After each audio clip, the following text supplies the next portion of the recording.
Happy Monday, ladies and gentlemen. It is a beautiful day out here. I came and tell you how it is so important for you to understand that you're a connection to every force in the universe. If you apply yourself, there's nothing that you can't do. Over and over again, I'm going to say that to you because I need for you to find out within you. I need for you to search for the power within you.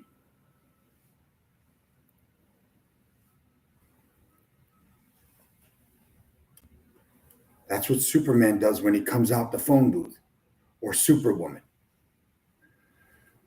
So, describing that to you every day is the most important thing that's on my mind. After that, I'd like to show you something that will make you even more powerful. Okay? You know me. I love corpus juris secundum. I really do. I think they're amazing. It's a legal encyclopedia that you can go to. This is attorney-client.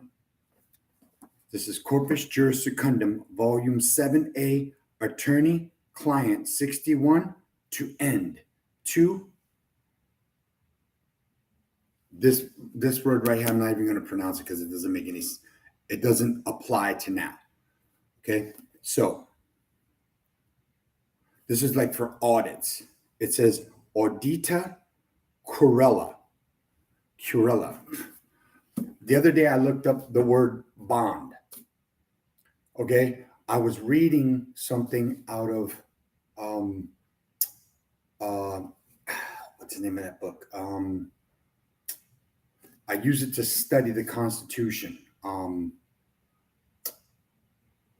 Anyway, it'll come to me in a second. So having said that, I want to go over one thing with attorney-client with you. Okay, I want you to go over one thing.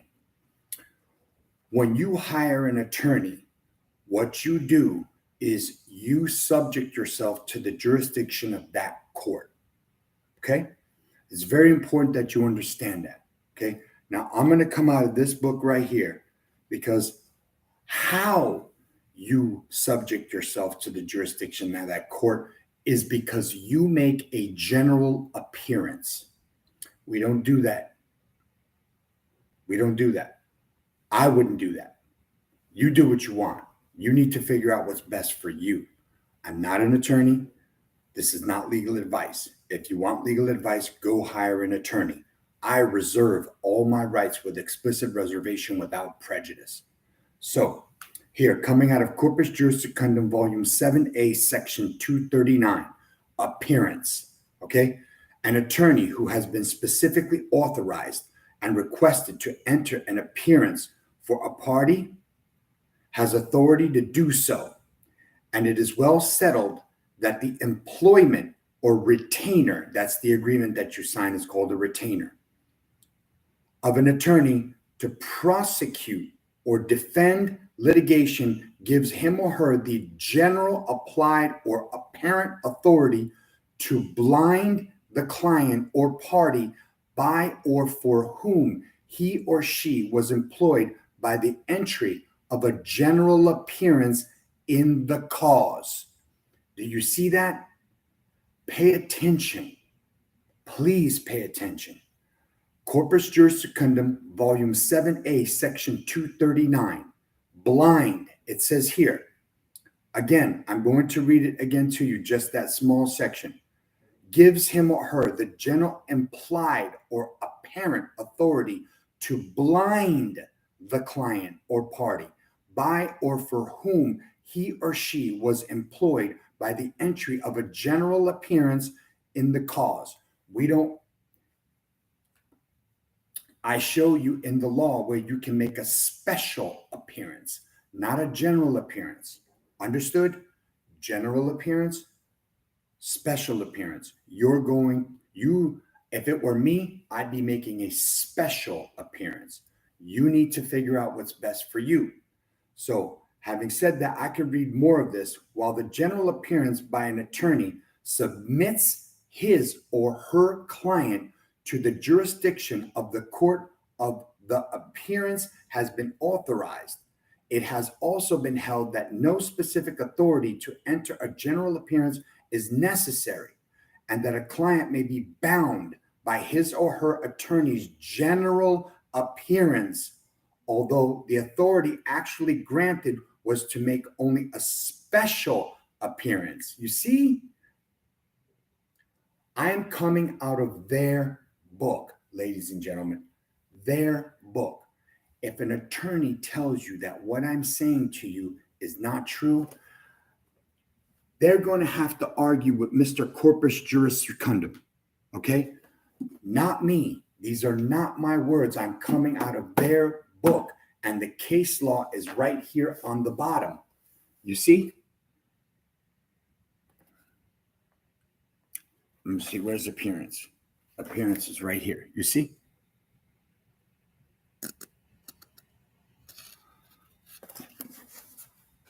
The law that says you can do this, and the case law proving that what I'm reading is true and correct. Do me a favor. Tell the judge, look at this. Tell the judge, okay? I go up and I stick in these courtrooms all the time, and I watch how they do this, and I watch how people get bamboozled all the time. If they try, I show you the information where it says you can say this. Sometimes they won't let you speak. They'll just talk over you. So what you do is you do this. You get a little bit louder, but don't get loud to the point where you're being arrogant or rude. Just get a little bit louder and say this. Apologies. Can the administrator of the court speak up a little bit? I'm a little hard to hearing in this ear.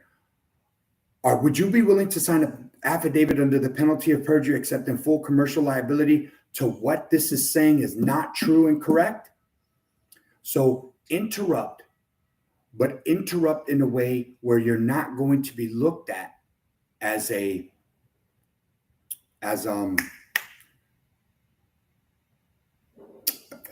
what are they? Oh my God, I'm drawing a blank. It's twice today. This is not good. It's twice today. You don't want to be held in contempt. You understand? Contempt. So by you getting a little bit louder and saying, apologies, could the administrator, remember, you're not dealing with a judge. You're dealing with an administrator, okay? They're not judges. They will tell you that they're judges. They're not. Go look. I can show you under Corpus Juris Secundum in another volume what an administrator is. Please stop arguing because you went to law school and you realized that they didn't teach you law. They actually taught you the procedure of law, which essentially is only part of the law. And a lot of what they teach is kind of ambiguous and subjective, obscured and not discerning. They don't discern. They don't teach it in a way where they can discern it correctly. You understand what I'm saying? They make it vague. See, this is spelled out plain and simple for you. Now, having said that, go look this up for yourself. I'm showing you. Go down to your law library. Your law library is free. It's the only card with a magnetic strip on it that is actually free. One of the very few things that is absolutely free. Your time is really not free. If you have a Social Security number, none of what you have or what you think you own is free. None of it. But a library card has a magnetic strip on it. It will educate you. It costs nothing to get it. You don't have to be operating in the private or public to get yourself a library card. It's free. It's one of the only cards you won't have to pay interest on. You can't get a late fee. You won't get overdrafted with, and it gives you something of value to make you somebody higher than what they try to make you think you are. Come on, man, wake up. This ain't a game. You could wind up in jail over something stupid, and you can't get yourself out. The only thing you're stuck left with is to hire this person called an attorney.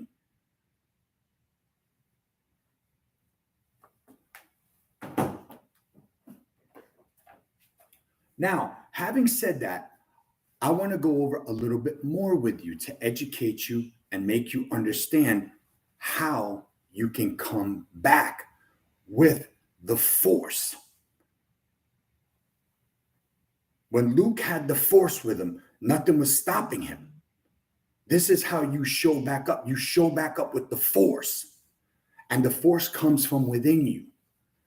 Okay? Now, coming out of their book again. Okay? Again.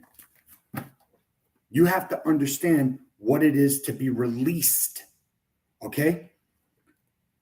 I should actually get you the Uniform Commercial Code on the contract, because that's what I do. I come out of the UCC first or contract law first, and then I bring you the definition. Okay? So here, release. Pay attention. Get your Black's Law 6th edition. Okay? Centennial edition. 1881 to 1991. This is the book that you want right here. See?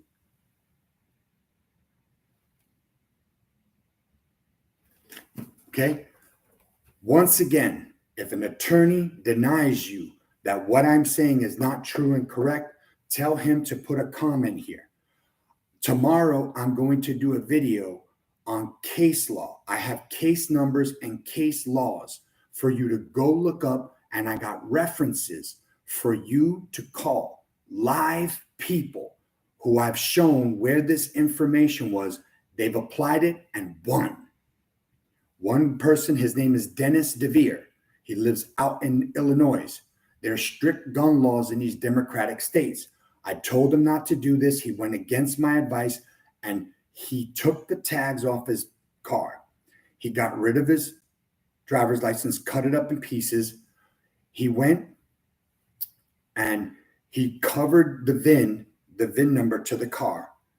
He had one container that was open that he didn't even put in the car. Okay? And he also had a .357 Magnum in the glove box. Okay? He got rid of his insurance, cut up his driver's license. He put a private tag plate from the internet on his car that said private tag. Listen to me. Don't do that. Please don't be an ignorant wretch. Okay? They have jurisdiction over you. They're going to get you. Don't play with these people. You're messing with their money. But what they don't understand is that they're messing with your freedom. And I teach you how to invoke your freedom, or I show you where the information is to invoke your freedom under equity. Okay? Equity follows the law, not because it's behind the law. It follows the law because when the law fails, equity takes over. Okay? And I've shown that to you numerous times in other books. Now, release. Okay? A discharge of a debt by act of a party, as distinguished from an extinguishment, which is a discharge by operation of law. And in distinguishing release from receipt, you got to look up the word receipt, because what they send you in the mail, these freaking telemarketers, they just don't stop. There's a way to stop that, by the way, by law. I just haven't had time to apply it yet. But anyway, here again, a discharge of a debt by act of party, as distinguished from an extinguishment, which is a discharge by operation of law. And in distinguishing release from receipt, receipt is evidence that an obligation has been discharged by release itself, a discharge of it. Okay? Do I need to read that again for you? Is this not self-explanatory? Is this not showing you where you can train to act, to get the force for you? This is the force. This is knowledge. This is coming from years of men who took the time to put this kind of stuff together so you could have it. Okay? Now, we went from attorney and how you can make a choice between hiring one and by you doing it yourself.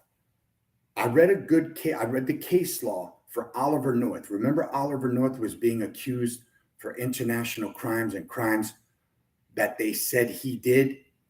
Now, I was doing a little bit of research himself. He spent almost $500,000 defending himself. Okay, guess how much he could have did it. He's an academic. He's got no excuse. He could have gone in and done this himself. Okay, for guess how much? He spent $500,000. Guess how much he could have done this for himself? $2,000 to $4,000. $2,000 to $4,000. Wow. If this is not something telling you that you need to get in gear and learn something that's going to help you and stay with you for the rest of your life and give you the force and the power of somebody formidable to the government, because they don't want you to know this stuff. They want to keep it esoteric. They want to hide it in plain sight, which there's nothing really illegal about that or unlawful about that. Just being deceptive is not enough, because if it was, we'd have been together and we would have got them out already. Anyway, going over this, I wanted to go over one more thing with you. Okay, I wanted to go over the Uniform Commercial Code. You see right here, this is going to be UCC section sign 3415, contract of accommodation party. Okay, an obligation of an endorser. No, I take that back. Of endorsement, yeah. Okay, now look. Pay attention, because this is very important to a contract. But you know what? Let me read this first. This is coming out of counter offers. Okay. This is under contract law, the drafting of contracts under the C.I.S.G, contract on international sale of goods. Guess what? What do you think the goods are? What do you think the goods are?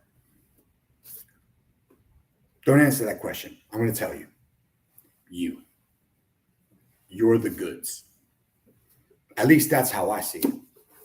But coming out of this book, it's written by 3 high-level contract attorneys, Harry M. Fletcher, Ronald A. Brand, and Mark S. Walter, are the editors. Okay? They're the editors. Okay? Now, I just want to go over that. Go get a good understanding of contract law. You see, this is their book. This is not me telling you this. I'm going to keep stressing that in every video. Any attorney argues this is coming out of drafting contracts. Okay? Drafting contracts. Now, once they send you an offer in the mail, that's an offer. I teach you how to facsimilize. I don't teach you. I show you where the information is and you do it yourself. Okay? I'm going to show you how to do it. Okay? Now, once you do that, what I teach you or show you is to how to facsimilize the document. What is a facsimile? I am a facsimile of my father or mother. You are a facsimile of your parents, your mother or your father, or a copy of. It's something that I came up with myself. Facsimilizing, okay? Or facsimile. Now, they send you the offer. I teach you how to take the offer, okay? Facsimilize it, and then bring it. Hey, what's up? No worries. Be there in a second. That's the attorney that works here. She comes and tries. It's 12 o'clock. Oh man, damn, time went by quick. So having said that, I'll do this on Instagram tomorrow. So having said that, okay, you have to understand that you have to It says it here, the mirror image rule. Okay. So what I do is I show you where this is the information. I'm showing it to you now. You take the document that they send you, turn it over, make them the accommodation party, which makes them surety, and they're responsible now. You can say that to a police officer when he pulls you over and he gives you a ticket. Just tell him like this. Say, you can give me as many tickets as you want. I'm just going to make you the accommodation party. And that's what you do. Because they're offering you a contract. You have to know how to deal with it. It's contract law. Okay? Okay? Counter offers, B. Okay, this is going to be under, let me show you where it's at.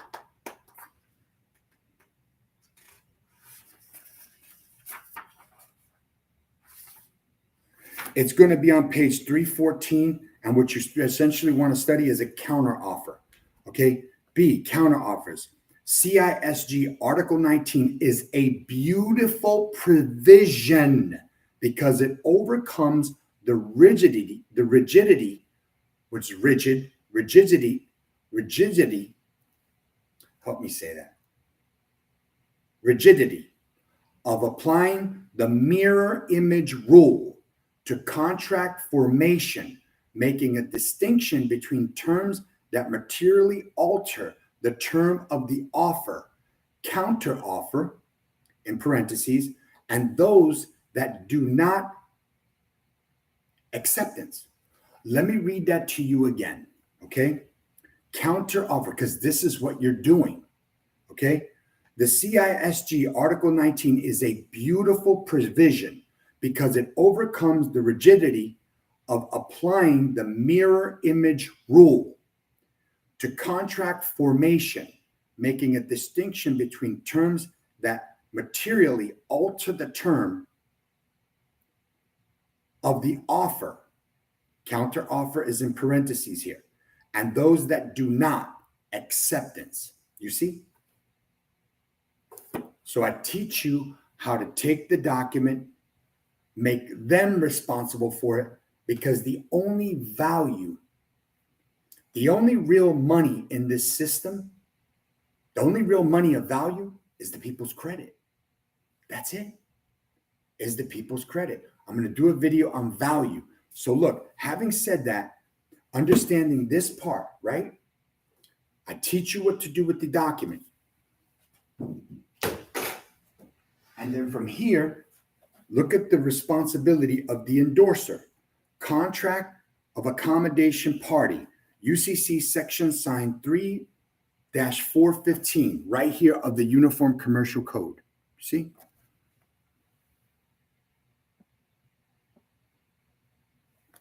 UCC 3-415, contract of accommodation party.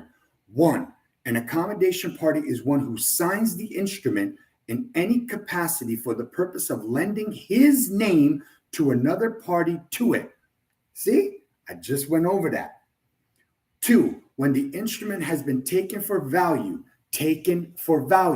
Acceptance for value is not something that exists, but there you can use that term. They're just changing it here a little bit, saying taken for value. So an acceptance for value is a legitimate endorsement. It is. You can write it on a document. Okay? I think so, because it says it here. 2, when an instrument has been taken for value before it is due, the accommodation party is liable in the capacity in which he signed, even though the taker knows of the accommodations. Okay? 3, as against the holder in due course and without notice of the accommodation, oral proof of the accommodation is not admissible to give the accommodation party the benefit of discharges dependent on his character as such. In other cases, the accommodation character may be shown by oral proof. 4, an endorsement which allows that it is not the chain of title is notice of its accommodation character. Okay? 5, an accommodation party is not liable to the party accommodated. And if he pays the instrument,